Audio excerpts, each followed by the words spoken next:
আসসালামু আলাইকুম। প্রিয় দর্শক, অন্য মঞ্চে আলোচনায় আপনাদের সকলকে আমন্ত্রণ জানাচ্ছি। ডিজিএফআই এর মহাপরিচালক থাকার সুবাদে মেজর জেনারেল হামিদুল হকের সঙ্গে রাজনৈতিক মহল, বিশেষ করে জামায়াতে ইসলামীর একটা অংশের ঘনিষ্ঠ যোগাযোগ ছিল। ছাত্র জনতার অভ্যুত্থান চলাকালে সেনাবাহিনীকে নিউট্রালাইজ রাখা বা অভ্যুত্থানের বিপক্ষে সক্রিয় না করার বিষয়ে জামাতের একটি অংশের সঙ্গে অনানুষ্ঠানিক যোগাযোগ ছিল হামিদুল হকের। ভাবেন, শেখ হাসিনার সামরিক গোয়েন্দা সংস্থার মানে গোয়েন্দা সূত্র হিসেবে সবচেয়ে নির্ভরযোগ্য, সবচেয়ে গুরুত্বপূর্ণ যেই ব্যক্তিটি, সেই ব্যক্তিটি 2024-এর জুলাই আগস্টে জামায়াতে ইসলামীর সঙ্গে অনানুষ্ঠানিক যোগাযোগ রাখছে। 2024-এর আগস্টে শেখ হাসিনা সরকারের পতনের পর থেকেই শেখ হাসিনার বাহিনীগুলোর মধ্যে সেনাপ্রধান ওয়াকারুজ্জামানই শেখ হাসিনাকে ভুল পথে পরিচালিত করেছেন, পরিস্থিতি নিয়ন্ত্রণের বাইরে চলে গেলেও নিয়ন্ত্রণে আছে বলেছেন, বিভিন্ন রকম আশ্বাস দিয়েছেন, আর অন্যদিকে তার বাহিনীকে নিষ্ক্রিয় করেছেন। এসব বিভ্রান্তি সৃষ্টি করে আওয়ামী লীগের নেতা কর্মী সমর্থকদের মাঝে সবচেয়ে বড় বিশ্বাসঘাতক বা বেঈমান হিসেবে চিহ্নিত হলেও প্রকৃতপক্ষে শেখ হাসিনার শাসনামলে সরকারের সকল গোয়েন্দা সূত্র একরকমের ভেঙে না পড়লে, অচল হয়ে না পড়লে, কিংবা ইউনুসের যে মেটিকুলাস ডিজাইনের কথা বলেন তিনি, সেই মেটিকুলাস ডিজাইনের অংশ হিসেবেই শেখ হাসিনা সরকারের সকল গোয়েন্দা সূত্রকে নিষ্ক্রিয় করে রাখা না হলে যে একটা সরকারের এ ধরনের পতন ঘটতে পারে না আকস্মিক, সেটা দেশে বিদেশেই বিশ্লেষকদের আলোচনায় উঠে এসেছে। এবং অভিজ্ঞ জনেরা বারবার কথা বলেছেন যে এভাবে সরকার পতন হয়ে গেলে সবসময়ই গোয়েন্দা বাহিনীগুলো কি করছিল, গোয়েন্দা সূত্রগুলো কি তথ্য তখন সরকার প্রধানকে বা সরকারকে দিচ্ছিল, সেসব জানা যেমন জরুরি, তেমনি কেন গোয়েন্দা সূত্রগুলো সরকার প্রধানকে বা সরকারকে জানাতে ব্যর্থ হয়েছে যে সরকার পতনের আন্দোলনে পরিণত হবে এই বিক্ষোভ খুব দ্রুত, কিংবা এটা আসলে সরকার পতনের আন্দোলন, সেসব খতিয়ে দেখাটা পরবর্তী সরকারগুলোর নিরাপত্তার জন্যেও জরুরি।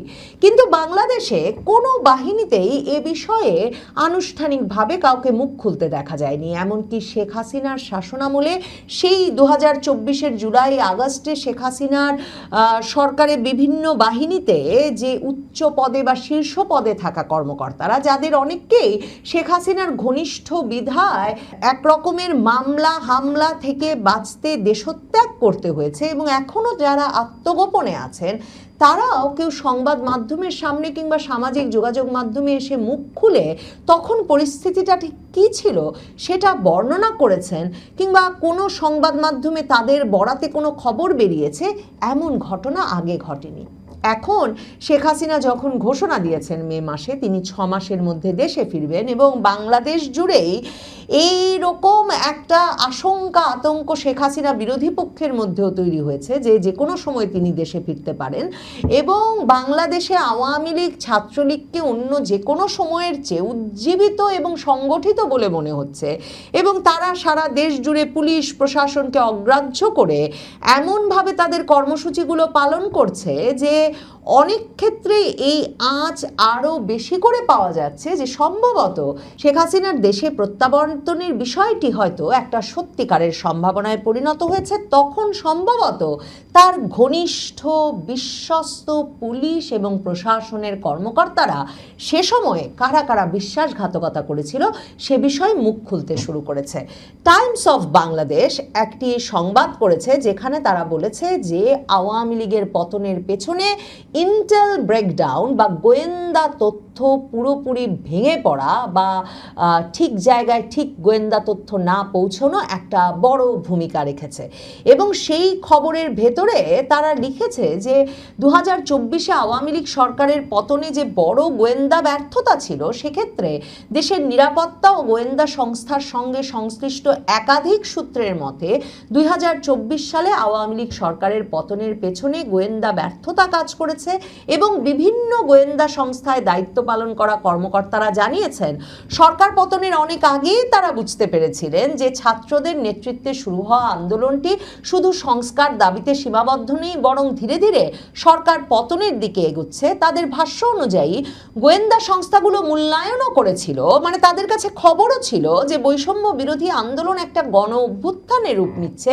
কিন্তু এই আশঙ্কার কথা তৎকালীন প্রধানমন্ত্রী শেখ হাসিনাকে কখনো জানানো হয়নি, বরং একজন কর্মকর্তা টাইমস অফ বাংলাদেশের কাছে দাবি করেছেন তাদের ঊর্ধ্বতন কর্মকর্তারা শেখ হাসিনাকে ভুল তথ্য দিয়ে আশ্বস্ত করেছিলেন যে পরিস্থিতি পুরোপুরি নিয়ন্ত্রণে আছে এবং চিন্তার কোনো কারণ নাই। তার মানে সেই ব্যক্তি একা সেনাপ্রধান ওয়াকারুজ্জামান কিছুতেই নন।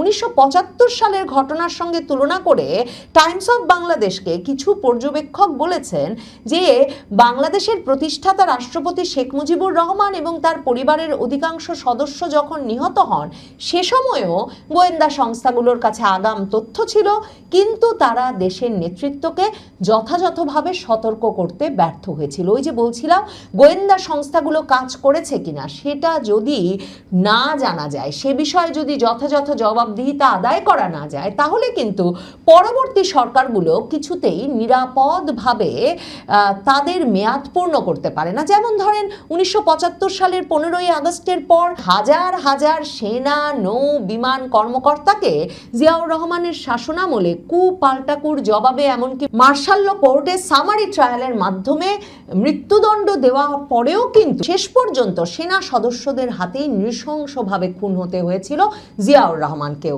টাইমস অফ বাংলাদেশ লিখছে 2024 সালের জুলাই মাসে সরকারি চাকরিতে বৈষম্য দূরের দাবিতে ছাত্র আন্দোলন শুরু হয়। জুলাইয়ের দ্বিতীয় সপ্তাহে রংপুরে ছাত্রনেতা আবু সাইদ নিহত হওয়ার পর পরিস্থিতি উত্তপ্ত হয়ে ওঠে। ঢাকাতেও আন্দোলনকারীদের প্রাণহানির ঘটনা ঘটতে থাকে। পুলিশ সূত্রের মতে আইন শৃঙ্খলা রক্ষাকারী বাহিনী কিন্তু ধীরে ধীরে বুঝতে শুরু করেছিল যে আন্দোলন দ্রুত ছড়িয়ে পড়ছে এবং এটা সরকারের জন্য বড় চ্যালেঞ্জে পরিণত হতে পারে, এবং একাধিক জ্যেষ্ঠ পুলিশ কর্মকর্তা এখন মুখ খুলছেন এবং তারা টাইমস অফ বাংলাদেশকে জানাচ্ছেন যে 18ই জুলাই ডিএমপি কমিশনার হাবিবুর রহমান তৎকালীন পুলিশ মহাপরিদর্শক আইজিপি চৌধুরী আব্দুল্লাল মামুনের সঙ্গে দেখা করেন এবং সতর্ক করে বলেন যে তিনি যেন প্রধানমন্ত্রীকে জানান যে আন্দোলন দ্রুত বিস্তার লাভ করছে এবং এটা গণ অভ্যুত্থানে রূপ নিতে পারে। কর্মকর্তারা যারা টাইমস অফ বাংলাদেশের সঙ্গে কথা বলেছেন তারা বলছেন যে ডিএমপি কমিশনার হাবিবুর রহমান তখন মনে করেছিলেন যে দেশি বিদেশি কিছু পক্ষ এই অস্থিরতাকে কাজে লাগিয়ে সরকারকে অস্থিতিশীল করার চেষ্টা করছে এবং শেখ হাসিনাকে বিষয়টা সরাসরি জানানো জরুরি। কিন্তু সূত্রগুলো বলছে আইজিপি চৌধুরী আব্দুল্লাহ মামুন, যিনি কিনা পরে শেখ হাসিনার বিচারে রাজসাক্ষী হয়েছেন, তিনি কিন্তু শেখ হাসিনাকে কথা জানাতে রাজি হন না, বরং তিনি ডিএমপি কমিশনার হাবিবুর রহমানকে স্বরাষ্ট্রমন্ত্রীর সঙ্গে কথা বলতে বলেন এবং হাবিবুর রহমান স্বরাষ্ট্রমন্ত্রীর সঙ্গে দেখা করলেও স্বরাষ্ট্রমন্ত্রী বিষয়টাকে গুরুত্ব দেন না, বরং মজা করে বলেন যে কমিশনার অযথা বেশি উদ্বিগ্ন হয়ে পড়েছে। পুলিশ সদর দপ্তরে ফিরে হাবিবুর রহমান জানতে পারেন যে আইজিপি শেখ হাসিনার সঙ্গেও কথা বলে এসেছেন, কিন্তু তিনি সেখানে গিয়ে প্রধানমন্ত্রীকে জানিয়েছেন যে পুরো পরিস্থিতি নিয়ন্ত্রণে আছে। তার মানে সেনাপ্রধান যে কাজ করছিলেন আইজিপিও সে কাজ করছিলেন, এবং হাবিবুর রহমান, যিনি শেখ হাসিনার অত্যন্ত বিশ্বস্ত এবং ঘনিষ্ঠ একজন কর্মকর্তা বলে পুলিশের মধ্যে পরিচিত ছিলেন, তিনি গিয়ে তখন জানতে চান যে কেন উদ্বেগের বিষয়গুলো প্রধানমন্ত্রীকে জানানো হয়নি, এবং জবাবে তখনকার আইজি, এখনকার রাজসাক্ষী চৌধুরী আব্দুল্লাল মামুন তাকে বলেছেন যে প্রধানমন্ত্রী পুলিশের জন্য অনেক কিছু করেছেন, তাই তিনি তাকে নেতিবাচক কোনো পূর্বাভাস বা মূল্যায়ন দিতে চান না। মানে শেখ হাসিনা পুলিশের জন্য অনেক কিছু করেছেন বলে পুলিশ বুঝতে পারছে শেখ হাসিনা সরকারের পতন হয়ে যাবে, কিন্তু পুলিশ শেখ হাসিনাকে সে সম্পর্কে কোনো ধারণা দিচ্ছেন না। পুলিশ প্রধান গিয়ে বলছেন পরিস্থিতি সম্পূর্ণ নিয়ন্ত্রণে আছে। সে সময় স্পেশাল ব্রাঞ্চ বা এসবির প্রধান মনিরুল ইসলাম এবং ডিবি প্রধান হারুনুর রশিদও সেই আলোচনার সময় উপস্থিত ছিলেন। এখন তাই অনেক কর্মকর্তাই ওই সময়ে আইজিপি মামুনের যে যে ভূমিকা তা নিয়ে প্রশ্ন তুলছেন। বিশেষ করে তিনি রাজসাক্ষী হয়ে যাওয়ার পর বিতর্কটা আরো বেড়েছে, কারণ টাইমস অফ বাংলাদেশকেই যেমন সাবেক আইজিপি আশরাফুল হুদা বলছেন, একজন আইজিপির মতো উচ্চপদস্থ কর্মকর্তা কেন রাষ্ট্রপক্ষের সাক্ষী হলেন সেটা রহস্যজনক। এটা বিতর্ক তৈরি করে এবং বিচার ব্যবস্থার জন্য একটা খারাপ নজির। গোয়েন্দা সংস্থাগুলোর যে নীরবতা সে বিষয়ে টাইমস অফ বাংলাদেশ লিখছে, তৎকালীন ডিজিএফআই মহাপরিচালক শেখ হাসিনার নিরাপত্তার দায়িত্ব পান জুলাই মাসে কারফিউ জারি এবং সেনাবাহিনী মোতায়েনের পর, এবং তিনি কার্যকর দায়িত্ব ঢাকার ডিটাচমেন্ট কমান্ডার ব্রিগেডিয়ার মিজানুর রহমানকে দেন। পরে এই নিরাপত্তা পরিকল্পনা নিয়ে আবার সেনাবাহিনী আর পুলিশের মধ্যে মতপার্থক্য দেখা দেয়। দেখেন, তখন ডিজিএফআই মহাপরিচালক ছিলেন মেজর জেনারেল হামিদুল হক। হামিদুল হক সম্পর্কে 2024-এর আগস্টের এক বছর পর 2025-এর আগস্টে এসে বণিক বার্তা পত্রিকা লেখে যে নিরাপত্তা ও রাজনৈতিক সূত্রগুলোর বরাতে জানা যায় যে ডিজিএফআইয়ের মহাপরিচালক থাকার সুবাদে মেজর জেনারেল হামিদুল হকের সঙ্গে রাজনৈতিক মহল, বিশেষ করে জামায়াতে ইসলামীর একটা অংশের ঘনিষ্ঠ যোগাযোগ ছিল। ছাত্র জনতার অভ্যুত্থান চলাকালে সেনাবাহিনীকে নিউট্রালাইজ রাখা বা অভ্যুত্থানের বিপক্ষে সক্রিয় না করার বিষয়ে জামাতের একটি অংশের সঙ্গে অনানুষ্ঠানিক যোগাযোগ ছিল হামিদুল হকের।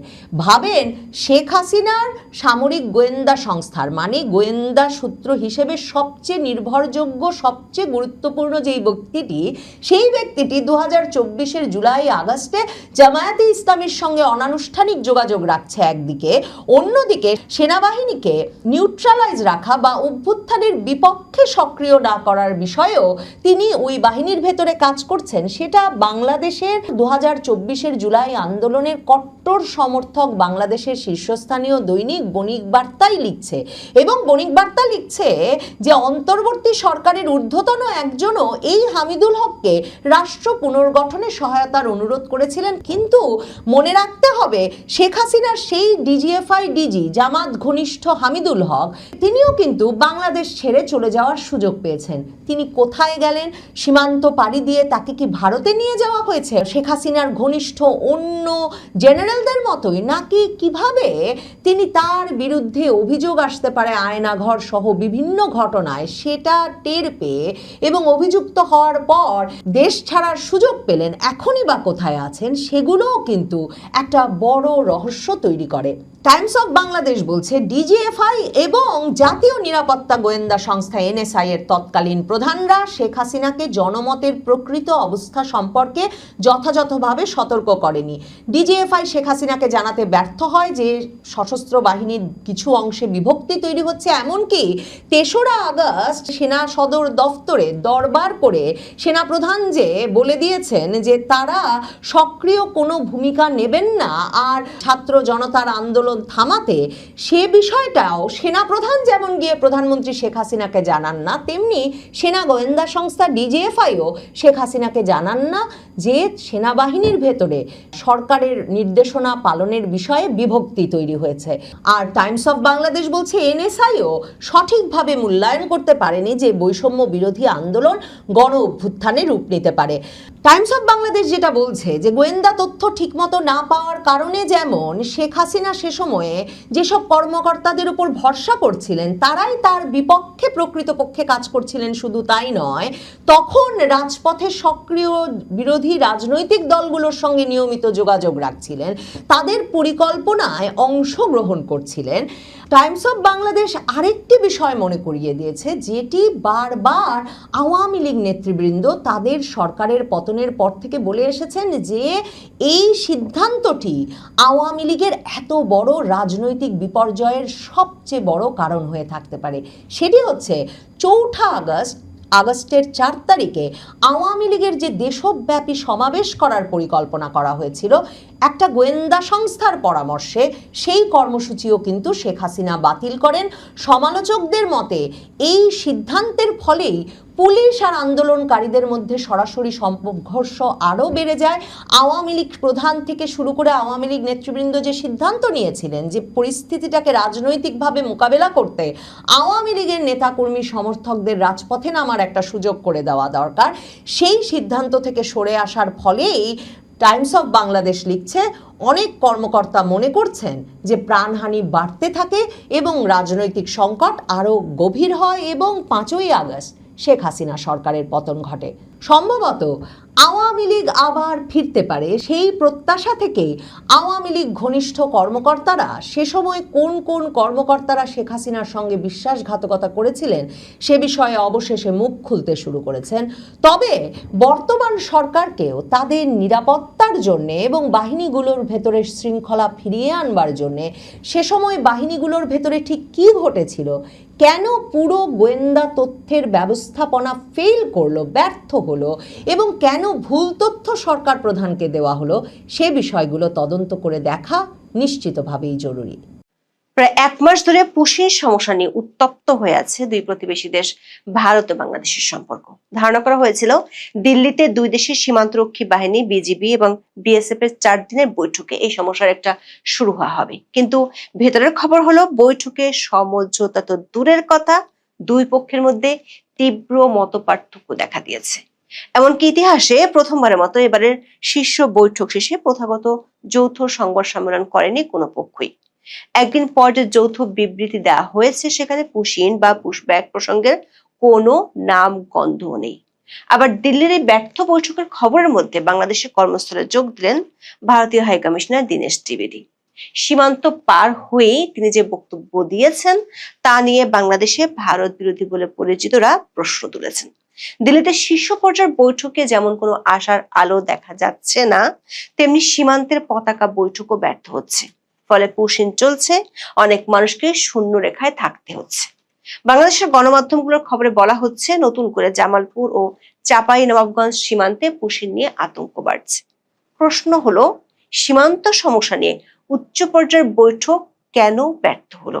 শুধু ব্যর্থই নয়, এমন নজির তৈরি হলো যেটি আগে কখনো ঘটেনি। কূটনৈতিক বিশ্লেষকদের সন্দেহ, কূটনীতিতে এমন কিছু অদৃশ্য বিষয় থাকে যেগুলোর সমাধান না হলে দৃশ্যমান সমস্যার সমাধান আসে না। প্রশ্ন হলো, ভারতের কাছে এই মুহূর্তে বাংলাদেশের সাথে সম্পর্কের ক্ষেত্রে পর্দার আড়ালের ইস্যুগুলো কি? বিশ্লেষকদের আশঙ্কা, দৃশ্যমান সমস্যা বড় হয়ে গেলে কূটনীতি থেকে সেটি রাজনীতিতে টার্ন নিতে পারে, আর তাতে জটিলতা আরো বাড়তে পারে। বিস্তারিত জানতে চলুন যাওয়া যাক বিশ্লেষণে।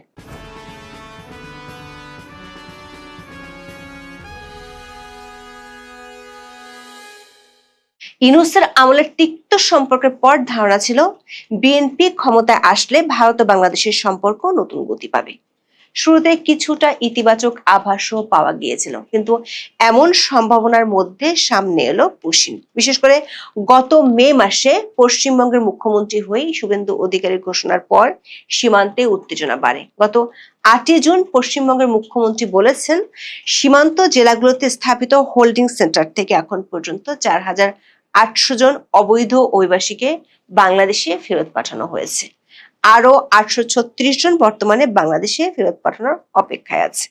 অন্যদিকে বাংলাদেশের সীমান্তরক্ষী বাহিনী বিজিবির তথ্য অনুযায়ী 2025 সালের মে থেকে 2026 সালের জানুয়ারি পর্যন্ত 8 মাসে 2479 জনকে বাংলাদেশে পাঠানো হয়েছে। শুধু গত কয়েক সপ্তাহে 21টি পুশিন প্রচেষ্টা প্রতিহত করা হয়েছে বলে জানিয়েছে বিজিবি। এমন পরিস্থিতিতে সীমান্ত এলাকায় নজরদারি জোরদার করেছে বিজিবি। বাংলাদেশের এই বাহিনীটির সাথে স্থানীয় বাসিন্দা, আনসার ও গ্রাম প্রতিরক্ষা বাহিনীর সদস্যরাও পুশিন ঠেকাতে কাজ করছে। গত 8 জুন থেকে 11 জুন 4 দিন ব্যাপী ভারতের নয়াদিল্লিতে অনুষ্ঠিত হয় 57তম বিজিবি বিএসএফ ডিজি বা মহাপরিচালক পর্যায়ের সম্মেলন।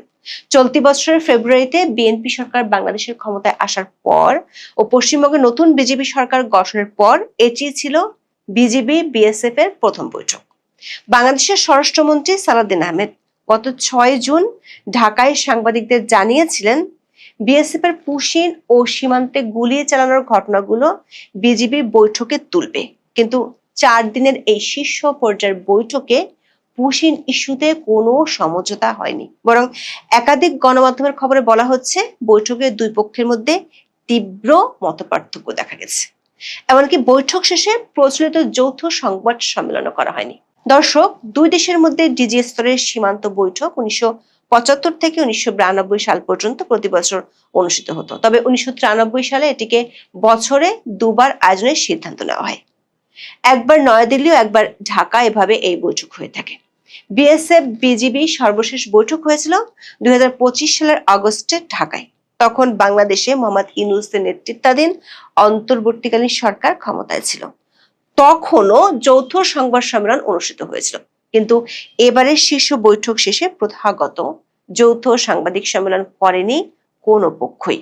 দুই দেশের সীমান্তরক্ষী বাহিনীর উচ্চ পর্যায়ের বৈঠকের ইতিহাসে এই প্রথম এমন ঘটনা ঘটল। এমনকি যৌথ বিবৃতি প্রকাশ করতেও অপেক্ষা করতে হয়েছে পরদিন সকাল পর্যন্ত। আর সেই বিবৃতিতেও পুশিন বা পুশব্যাক প্রসঙ্গের কোনো উল্লেখ নেই।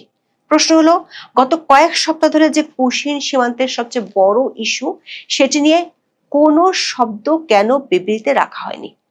বাংলা ট্রিবিউনের খবরে বলা হয়েছে, বৈঠকে এই ইস্যুতে দুই পক্ষের মধ্যে মতবিরোধ ছিল স্পষ্ট। বিএসএফ এর দাবি, যাদের সীমান্তে পাওয়া যাচ্ছে তাদের অনেকেই নিজেদের বাংলাদেশের নাগরিক হিসেবে পরিচয় দিয়েছেন এবং তারা অবৈধভাবে ভারতে বসবাস করছিলেন। পশ্চিমবঙ্গের ধরপাকড় শুরু হওয়ার পর তারা ফিরে যেতে চাইছেন। ফলে বাংলাদেশের নাগরিকদের ফিরে নিতে ঢাকার আপত্তি কেন, সে প্রশ্ন তুলেছে ভারতীয় বাহিনী।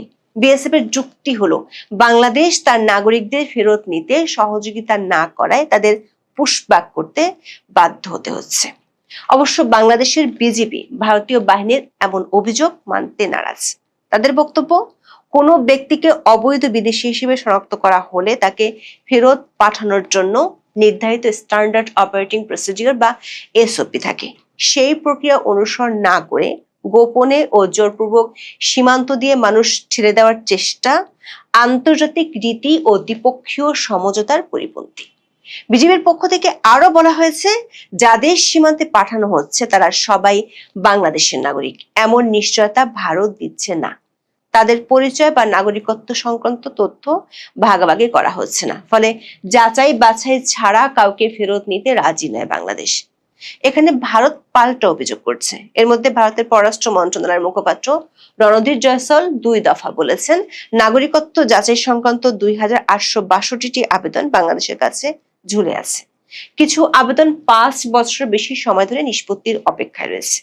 বিএসএফ এর ভাষ্য, মাসের পর মাস কিংবা বছরের পর বছর কাউকে জেল বা হোল্ডিং সেন্টারে রেখে দেওয়া সম্ভব নয়। অন্যদিকে বাংলাদেশের পররাষ্ট্র প্রতিমন্ত্রী শামা ওবায়দ বলেছেন, পুশি সমস্যার সমাধানের জন্য ভারতকে 12 থেকে 13টি কূটনৈতিক পত্র দেওয়া হয়েছে।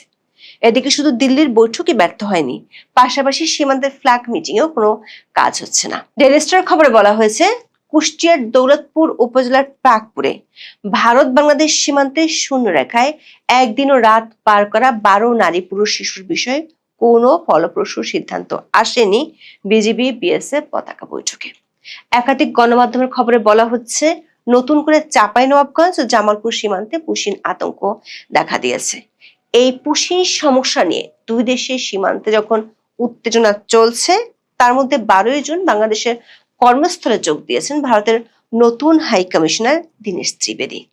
বেনাপোল স্থলবন্দর দিয়ে বাংলাদেশের মাটিতে পা রেখে ঢাকায় নিযুক্ত ভারতের নতুন হাই কমিশনার দীনেশ ত্রিবেদী দুই দেশের সম্পর্ক এগিয়ে নিতে মিলেমিশে কাজ করার বার্তা দিয়েছেন। বলেছেন, দুই দেশের জনগণের জন্য যা ভালো হয় আগামী দিনে তাই করা হবে। অবশ্য তার এই বক্তব্য নিয়ে বাংলাদেশে ভারত বিরোধী বলে পরিচিত শিবিরগুলোতে প্রতিক্রিয়া দেখা দিয়েছে। এ বিষয়ে সরকারের কাছে ব্যাখ্যা চেয়েছেন জামাত ইসলামের আমির ডক্টর শফিকুর রহমান। 13 জুন নিজের ভেরিফাইড ফেসবুক পেজে দেয়া এক পোস্টে ডক্টর শফিকুর রহমান এ কথা লেখেন। তিনি সরকারের প্রতি আহ্বান জানিয়ে লেখেন, ভারত বাংলাদেশ এক হয়ে যাওয়া বলতে হাই কমিশনার কি বোঝাতে চেয়েছেন তা তার কাছ থেকে স্পষ্টভাবে জেনে নেওয়া উচিত।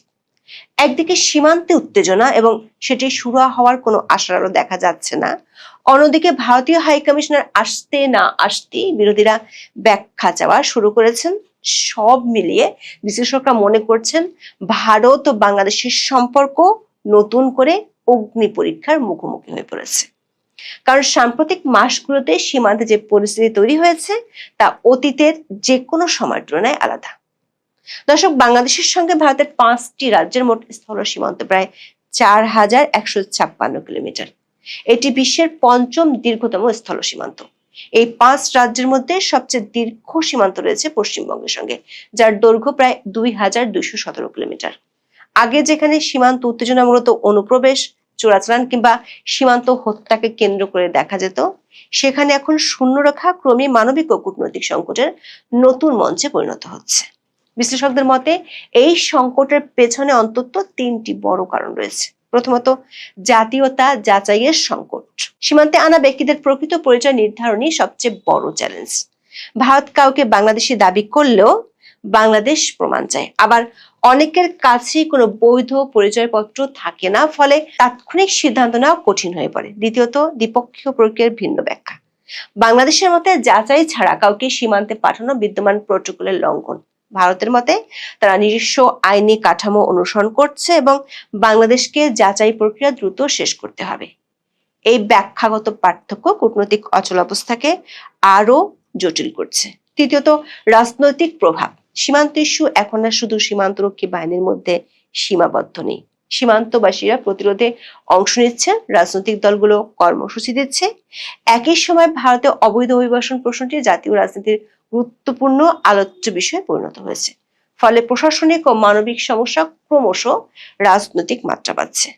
সংশ্লিষ্টদের মতে বর্তমান পরিস্থিতি অব্যাহত থাকলে সীমান্তে আকস্মিক সংঘর্ষ, শূন্যরেখায় আটকে পড়া নারী শিশুদের মানবিক বিপর্যয় এবং ঢাকা দিল্লি সম্পর্কে নতুন করে অবিশ্বাসের পরিবেশ তৈরি হতে পারে। বিশেষ করে পুশিন, সীমান্ত হত্যা, কাঁটাতারের বেড়া এবং রোহিঙ্গা সংকট যখন একই সময় আলোচনায় আসে, তখন যে কোনো ছোট ঘটনা দ্রুত বড় কূটনৈতিক সংকটে রূপ নিতে পারে। দিল্লি বৈঠকের পর এটি পরিষ্কার, এই সংকটের সমাধান সীমান্তরক্ষী বাহিনীর বৈঠক থেকে আশা করা ভুল। কারণ দুই দেশের সীমান্তরক্ষী বাহিনী আসলে নিজ নিজ সরকারের রাজনৈতিক সিদ্ধান্ত বাস্তবায়ন করছে। ফলে রাজনৈতিক পর্যায়ে সমাধান না এলে সীমান্তে এই অচল অবস্থা কাটবে না। কূটনৈতিক একাধিক সূত্র বলছে, সীমান্তে এই যে পুশিন সমস্যা, এটি প্রকাশ্যে বড় সমস্যা হিসেবে দেখা গেলেও এই সমস্যার সমাধান লুকিয়ে আছে অন্য কিছু ইস্যুর উপর। ভারতে অনেকদিন কাজ করেছেন এমন একজন বাংলাদেশি কূটনীতিক বলছেন, কূটনৈতিক ভাষায় এই পরিস্থিতিকে বলা হয় লিঙ্কেজ ডিপ্লোম্যাসি, যার অর্থ হলো দৃশ্যমান এই সমস্যার সমাধানের পেছনে অদৃশ্য এমন কিছু ইস্যু থাকে যেগুলো সমাধান না হলে আশার আলো দেখা যাবে না। এই কূটনৈতিক পুশিন সমস্যাটিকে পেরিফেরাল বা পার্শ্ব ইস্যু হিসেবে দেখছেন এবং আর নেপথ্যের দৃশ্যমান সমস্যাগুলোকে দেখছেন কোর ইস্যু বা মূল সমস্যা। প্রশ্ন হলো, সেই কোর ইস্যুগুলো কি যেগুলো নিয়ে দুপক্ষের কেউ মুখ খুলছে না? একটি সূত্র বলছে, বাংলাদেশের কাছে ডিসেম্বরের মধ্যে গঙ্গা পানি চুক্তি একটি বড় ইস্যু, আর ভারতের কাছে তারেক রহমানের বিদেশ সফর এবং বাংলাদেশের অভ্যন্তরে অন্তর্ভুক্তিমূলক রাজনীতি চালু করা, এই ইস্যুগুলো গুরুত্বপূর্ণ। এখন এই পর্যন্ত। সবাই ভালো থাকুন, সুস্থ থাকুন।